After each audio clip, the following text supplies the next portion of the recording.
Vous l'avez tous vu lors de vols de sulfatage ou de transport. Quand il est maîtrisé par un pilote aux 24 000 heures de vol, le spectacle devient légendaire. Le Lama a fêté les 50 ans de son premier vol en 2019. Il a enchaîné les succès et battu un record du monde par la suite. Mais l'épopée du Lama a commencé beaucoup plus tôt.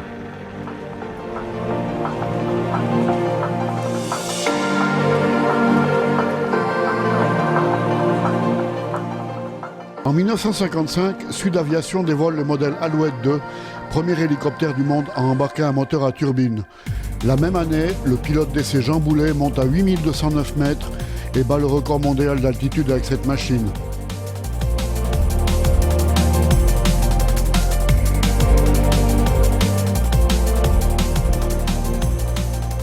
En 1959 apparaît l'Alouette 3. Plus puissante, elle est motorisée par un turbomoteur Artus 3B de 870 chevaux. En 1969, l'Inde fait partie d'une demande pour un hélicoptère léger capable d'opérer à haute altitude. Sud Aviation développe alors une Alouette 2 dotée de la turbine Artus 3B et des composants mécaniques de l'Alouette 2. C'est la naissance du Lama. La version indienne s'appellera Cheetah. I'm Wing Commander Dushyant Vats. I belong to 131 FAC flight. Our role of my unit is to fly the Chetak and Cheetah helicopter, which is the light utility helicopter of the Indian Air Force. Pendant que les Indiens reçoivent leur premier Cheetah, la Suisse commence à s'équiper avec le Lama. Le premier exemplaire arrive en avril 1971. Propriétaire d'Azermatt, il est immatriculé HBXDI. En juin, Air Glacier prend possession du Lama immatriculé HBXDG. C'est le début d'une nouvelle ère dans le domaine du sauvetage et du transport. On a passé d'une machine qui était déjà très performante avec l'Alouette, en passant sur du Lama qui était encore plus performant, qui nous permettait de transporter des charges plus lourdes. Et donc c'est devenu très rapidement la machine phare du transport aérien en montagne.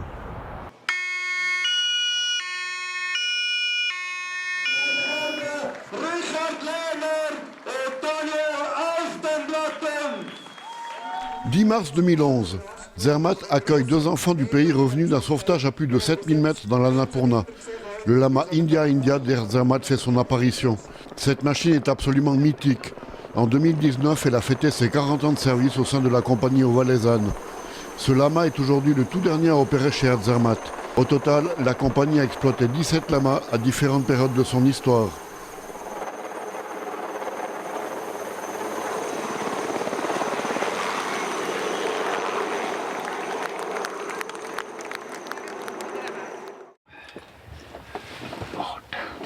Hot. It's very hot. Yeah. Yes. Retour en 2019. Rencontre avec Gerold Biner, le patron d'Air Zermatt aux commandes du Lama India. Tout d'abord pilote, puis chef pilote, il a pris les rênes de la compagnie il y a quelques années. Le Lama, il le connaît par cœur. Moi j'ai environ 7500 heures de Lama. Mon copain Bernd van Dorny qui disait toujours c'est une assurance de vie. Et c'était vraiment un plaisir de voler une machine splendide comme le Lama. On a 880 chevaux sur le moteur et c'est très petit, c'est très agile. Le moteur il est très fiable. On dit toujours on peut même mettre de l'huile de salade dedans et puis ça brûle et puis il n'y a aucun problème. Alors c'est vraiment la machine pour la haute montagne. C'est tellement puissant et le moteur il est surmotorisé on peut dire. Ça veut dire on a la performance même en haute altitude. On peut monter à 4600 mètres sans aucun problème. Et comme c'est très très petit, très agile, c'est vrai que c'est une machine pour les pilotes aussi. Le Lama était vraiment involvé dans tous les développements de sauvetage de haute montagne, ce qui concerne Air Zermatt. On a fait les premières directs de la face à Iguerre, aussi dans la face du Cervin. Et puis le Lama, c'est carrément l'histoire d'Air Zermatt. À l'époque, c'est clair, c'était une révolution parce que 880 chevaux, un moteur extraordinaire, et puis on levait presque 900 kilos. C'était vraiment la révolution. Et puis ça nous a porté beaucoup pendant plus que 30 ans, presque 40 ans. On était très fiers d'avoir cette machine.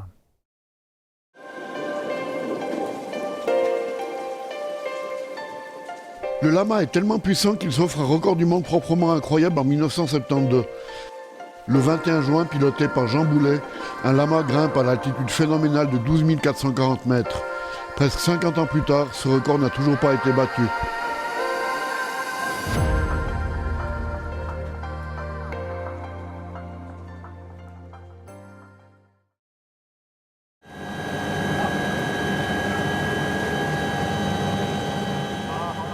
Les performances incroyables du Lama en ont fait un outil de sauvetage de premier choix. Par toutes les conditions météo ou presque, et à toutes les altitudes, il a sauvé des milliers d'alpinistes dans les Alpes.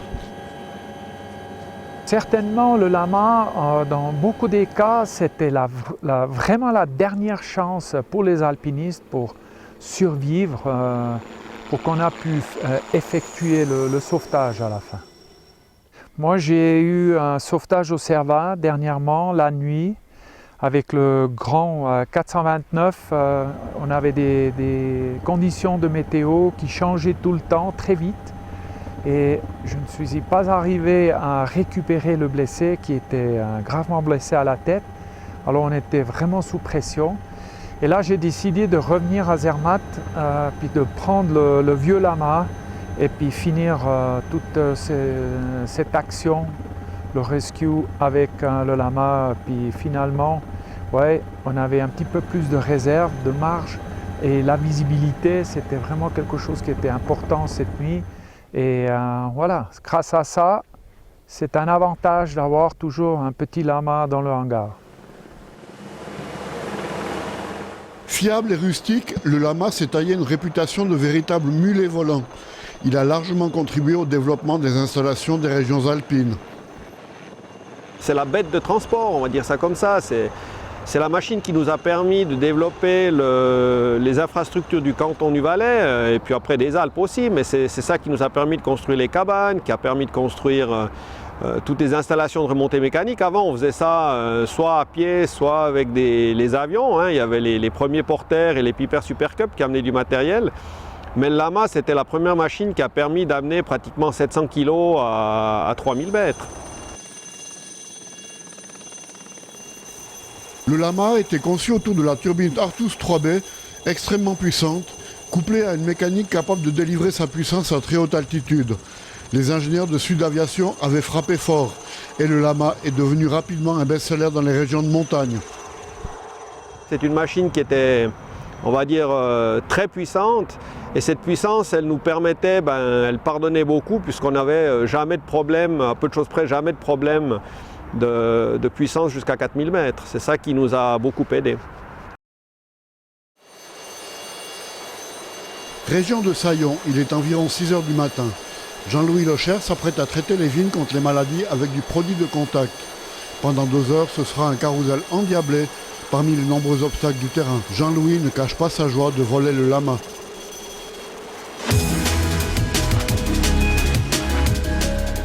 J'ai fait ma vie avec le Lama, j'ai quasi 10 200 heures de Lama. C'est toujours un tout grand plaisir de voler avec cette machine. Voilà plus de 30 ans que les Lamas sillonnent les vignes avec des produits fongicides. Encore aujourd'hui, ils n'ont rien perdu de leur caractère exceptionnel. À l'époque, c'était la meilleure des machines. Une turbine de 870 chevaux, une maniabilité incroyable, sa turbine et surtout la visibilité. Le seul défaut qu'on pourrait donner au lama, c'est la chaleur qu'on rencontre l'été. On prend une température extérieure à 20 degrés, à l'intérieur, toute fenêtre fermée, ça monte, le thermomètre monte jusqu'à 50 degrés. Le point fort du lama pour les travaux agricoles réside donc dans sa visibilité exceptionnelle. À 60 km/h et quelques mètres du sol, cette qualité représente tout simplement une question de vie ou de mort pour le pilote. Mais le gros danger, c'est de crocher une barre ou alors, étant donné que les barres ont été raccourcies, maintenant on peut toucher les pales. Ça pourrait arriver en passant proche des petits bosquets. La pale tourne quand même à 700 km/h. Donc c'est aussi un grand danger. Si on touche une pale dans un bon tronc, on est par terre. Tôt ou tard, un autre modèle d'hélico sulfatera les vignes valaisannes. Le lama présente tout de même un gros désavantage par rapport aux machines modernes. Comme je disais, peut-être le seul défaut qu'il a, il fait trop de bruit. Ça tape un peu sur le système des gens, surtout dans les vignes. Ça crie beaucoup. Le jour où on volera avec des B2, on sera bien. Beaucoup moins de bruit.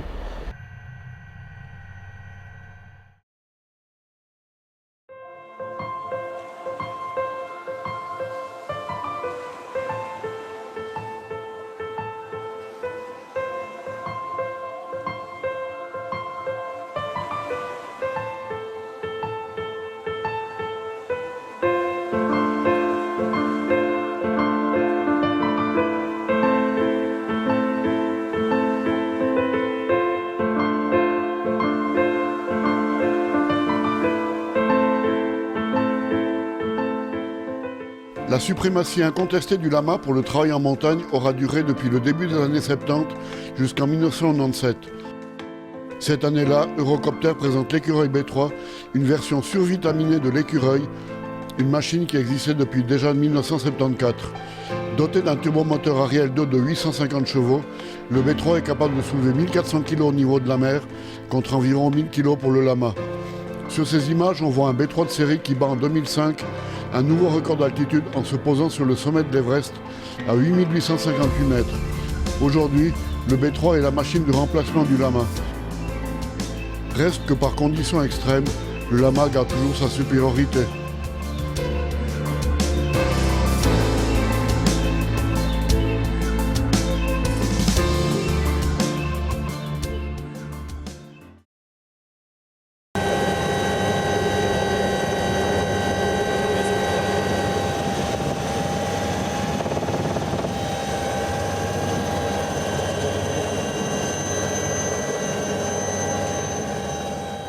Novembre 2007, nous sommes à bord d'un lama dans le Haut-Valais. Le fun souffle par rafale à plus de 80 km/h. Le pilote doit récupérer des ouvriers dans une pente. Dans de telles conditions météo, notre lama fait merveille. Mais sa disparition ne risque-t-elle pas d'empêcher certaines missions de secours par grand vent? Un paquet de fun en montagne, c'est en dessous de 100 km/h. Déjà même avec un lama, s'il est dans les rouleaux, on ne va pas réussir à faire la mission. On va poser les guides du côté où ça porte, et puis après ils vont faire ça terrestre. Si on veut aller plus loin, il n'y a que le lama pour aller plus loin. Ou maintenant, on peut parler du 429, ou ces nouvelles machines qui sont surpuissantes aussi. Mais si on veut rester dans le cadre de notre compagnie, on prendra un lama tant qu'on en a. Le jour où on n'en a plus, on ira avec un B3, on fera ce qu'on peut. Et puis si on ne peut pas, on pose les guides le plus proche possible et ils feront un sauvetage terrestre. En 5 ans, j'ai vécu peut-être 2 situations où vraiment le lama a encore, même maintenant, joué la différence, malgré les outils comme le B3 ou le Bell 429. Mais c'est des cas extrêmes et puis ça vient de plus en plus rare que le lama il fait la différence parce que les constructeurs, ils cherchent des nouveautés, ils augmentent la puissance.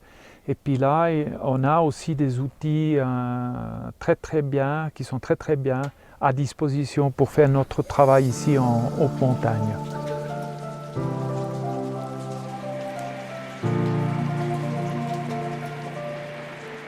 Maintenir un lama en état de vol, c'est du travail, beaucoup de travail. Comptez 3 heures d'entretien par heure de vol.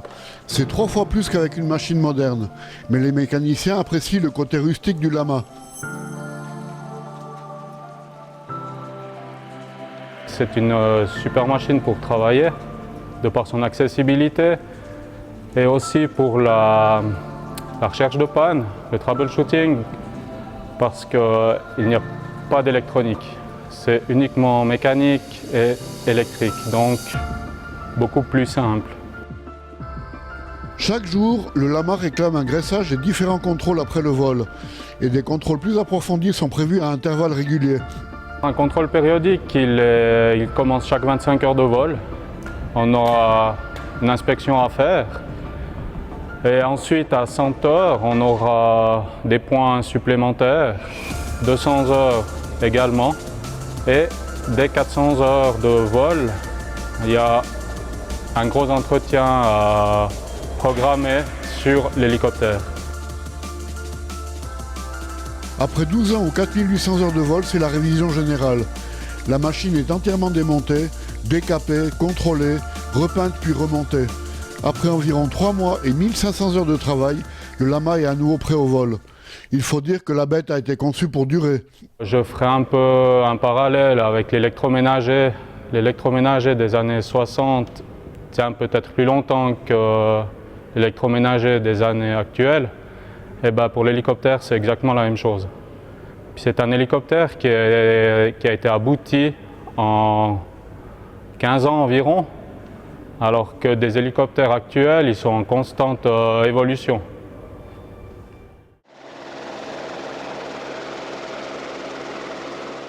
L'écureuil B3 est en service dans les compagnies valaisannes depuis le début des années 2000. Au départ, il a causé un certain scepticisme dans les milieux aéronautiques. Mais le B3 a-t-il finalement réussi à battre le lama sur son propre terrain? Quand on avait commencé, on n'avait pas assez d'expérience. Maintenant, on peut dire l'écureuil, s'il ne fait pas chaud, il est au même niveau, même un petit peu mieux, parce que c'est plus vite que le lama. Ça veut dire aujourd'hui, on a l'expérience, l'expertise, aussi à transporter jusqu'à 4600 mètres, plus ou moins les mêmes poids comme à l'époque avec le lama. On évolue, tout le monde évolue, et j'ai volé du B3, c'est juste magique comme machine. Les mises en route sont électroniques, la vitesse de pointe est supérieure, la croisière est supérieure, il y a beaucoup moins de bruit, beaucoup moins de vibrations, beaucoup moins de vitres. Donc c'est un outil idéal aussi pour voler pour le sulfatage.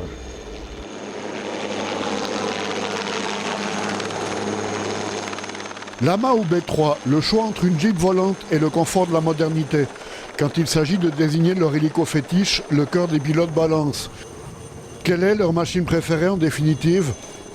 Si j'ai le choix de voler le B3 ou le lama, ça dépend toujours de la situation. Mais comme j'ai peu d'occasions de voler le lama, je préfère toujours voler avec le lama. Alors, pour le travail aérien, le lama. Pour le vol taxi, le B3. Le lama, ça restera quelque chose dans mon cœur ancré et une machine extraordinaire et fantastique.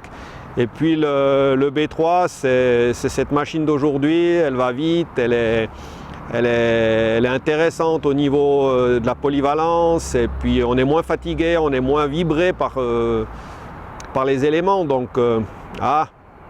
allons, si je dois choisir, je prendrai le lama.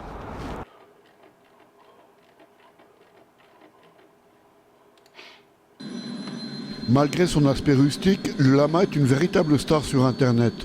Plusieurs sites lui sont consacrés. Et quand une vidéo de lama est postée sur les réseaux sociaux, ce sont généralement des milliers de personnes qui viennent la regarder. Comment expliquer un tel succès? Nostalgie aussi, la nostalgie des vieilles machines. Les gens cherchent les vieilles voitures, cherchent les vieilles motos, pourquoi pas les vieux hélicos. On parle aussi de l'alouette. Il y a pas mal de personnes qui rachètent des alouettes pour les voler en privé parce qu'ils sont nostalgiques de cette époque-là. L'amour du lama, c'est clair, c'est comme une libelle. C'est vraiment l'origine du vol d'un hélicoptère, c'est vraiment ce qui représente l'origine du vol d'hélico. Et je pense que les gens, ils adorent. Il n'y a pas de poutre de queue, c'est une machine juste fantastique. Les modélistes ne sont pas en reste. Posséder une maquette volante du Lama est un must. Pour preuve, cette réplique exacte d'India India. Construite par Robert Illmayer, elle est dotée d'un rotor de 4,50 m de diamètre. Pouvant emporter 17 litres de kérosène, elle est propulsée par un véritable moteur à turbine miniature. C'est même le plus gros modèle au monde motorisé de cette façon. Cherchez bien la différence avec l'original, vous ne la trouverez pas.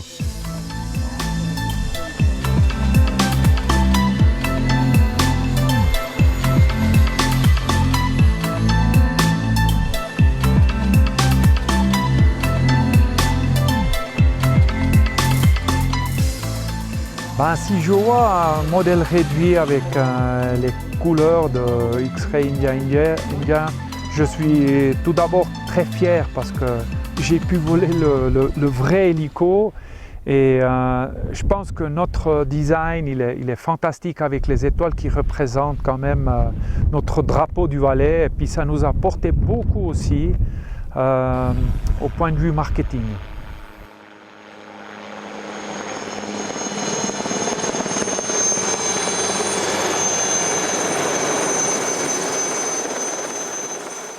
Au total, 84 lamas ont volé sous les couleurs helvétiques depuis 1971. Aujourd'hui, moins de 15 exemplaires sont encore immatriculés en Suisse. Et certains ne sont plus en état de vol.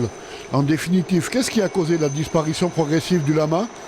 Après un bon moment qu'on a pu utiliser cette machine, elle arrive au bout. Il n'y a plus de pièces de rechange. La maintenance est énorme. Et il y a Airbus. À l'époque, c'était Sud Aviation. Ils ne fabriquent plus les pièces d'échange et puis c'est devenu très très difficile à trouver des pièces.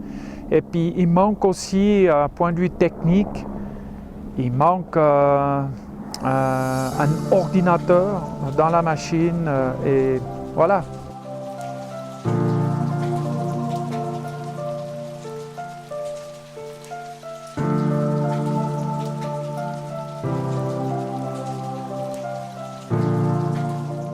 Les amoureux du lama ont la larme à l'œil en voyant leur machine fétiche disparaître progressivement. Ils doivent bien s'y résoudre, un jour ce sera la fin. Mais quand exactement? X-Ray India va rester encore 3 ans chez nous. Et puis après, on est embuté avec les années. Après 12 ans, il faut toujours faire une révision générale. Et puis là, probablement, ce sera la fin de Hotel Bravo X-Ray India. On ne sait pas exactement quand est-ce que le constructeur aura vraiment décidé d'annuler ce certificat de type, donc ce serait à ce moment-là la fin officielle du lama ou de l'Alouette, enfin plutôt des deux puisque c'est le même certificat. Et puis nous, en ce qui nous concerne, le lama qui est encore chez Air Glacier en opération, qui est le X-Ray Romeo Echo, lui il a l'autorisation, on va dire, pour autant qu'on trouve des pièces, de voler jusqu'en 2027.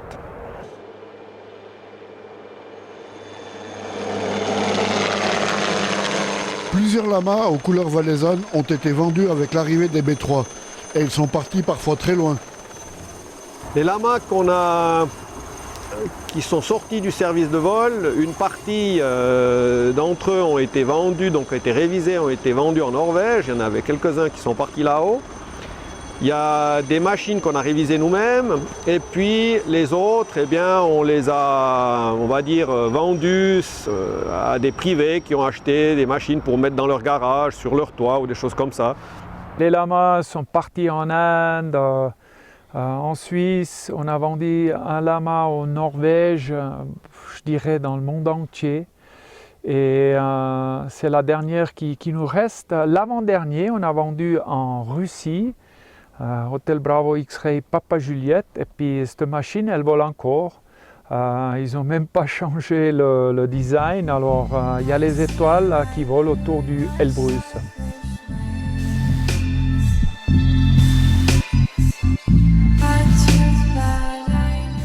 Nous avons trouvé ces images sur internet, propriété de la compagnie Eli Action Celui qui fut immatriculé Papa Juliette emmène aujourd'hui des passagers et des skieurs dans le Caucase. Les images parlent d'elles-mêmes.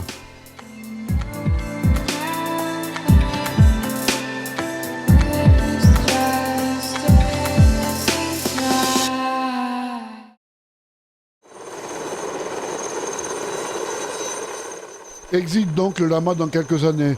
Ça sera la fin d'une page glorieuse de l'aviation de haute montagne.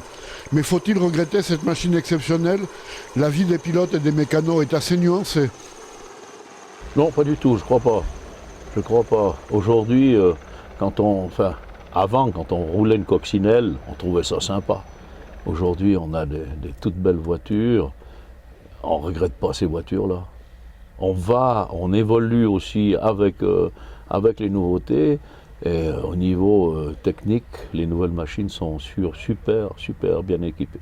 Les mécaniciens plus anciens qui ont beaucoup passé de temps dans leur carrière professionnelle sur cet hélicoptère seront certainement tristes. Et les mécaniciens plus jeunes, eux, préféreront rester sur l'écureuil et ne seront pas trop tristes de voir quitter le Lama. Mais en général, je pense que par la charge de travail que le Lama amène, ça soulagera passablement les techniciens. Oui, ça va être la même chose comme avec l'Alouette 3, la fameuse Alouette 3. Quand elle est partie, on a regretté beaucoup. Ça va être la même chose pour le Lama. J'ai passé presque une année en l'air avec cette machine qui était toujours très bien avec moi. J'ai vécu beaucoup de belles choses et puis c'est des souvenirs qu'on ne va jamais oublier. On va certainement regretter de ne plus avoir des lamas, mais je pense que ça va continuer. Maintenant aussi, avec toutes ces histoires des drones, des hélicos avec des batteries, des moteurs électriques, je pense qu'il y a tout qui va changer, mais pas trop vite.